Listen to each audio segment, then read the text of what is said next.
mana seenanii silkii waan nu qabnu silkii digdamii shaniif chaarjarii 18 nurkaa fuudhanii kanaan booda nama lama akkasitti nama jawaala qabu himaa jedhanii akkasitti hunda keenya rukutanii fayyaa keenya cafaqanii keessaa warra kaan nama lama mataa falaxanii jarri sun fuula keenya mul'ata jedhanii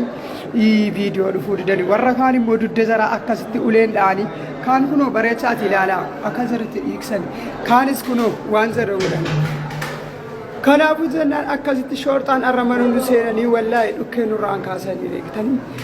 kana waan kana kan wanta kana kan nutti erge imbaasiidha ajaja gaaraa gadi fudhatanii ummata oromoo fayyaa harkaa silkii fuudhaa jennaan arraan guyyaa takka qoficha miti arraan guyyaa sadii seenan kaleessa dhufanii dheengadda dhufanii fayyaa kiisa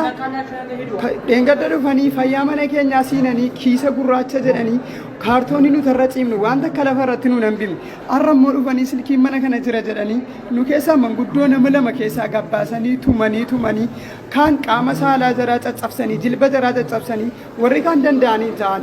kaameraa baqatanii ammas kaameraan nu qaba jennee warra kana kan keessaa deemuu danda'an keessaa funee hammaamatti